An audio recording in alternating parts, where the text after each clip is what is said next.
իմ հոր եղբայրները խոպանջիներ էին բոլորը։ Ու այսինքն 3 հոր եղբայրս էլ խոպանջիներ էին, Տաշիրից բրիգադներ էին տանում, ու հիմնականում Օդեսայի եւ Կիրովոգրադի մարզերում ասֆալտի բրիգադներ էին տանում, ու շատ մեծ գործեր էին անում այն ժամանակ։ Ես եւ եղբայրս ամեն տարի ուսանող եղած ժամանակ, որպեսզի օգնենք ծնողներիս, ամառվա 3 ամիսը գնում էինք իրենց մոտ, շատ ծանր աշխատանք էր, ու ահավոր ծանր աշխատանք էր, ասֆալտ էինք փռում ձեռքով։ Հիմա ինչը որ տեխնիկան անում, մենք այն ժամանակ ձեռքով էինք այդ ամեն ինչը անում, գումար էինք վաստակում,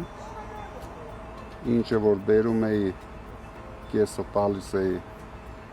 ծնողներիս, կեսը հետս բերում էի, ես ապրում էի Զեյթունի հանրակացարանում եւ ամբողջ տարին կրտաթոշակն էլ ստանալով գումարած այս աշխատավարձը ամբողջ տարին ինձ լավ է զգում։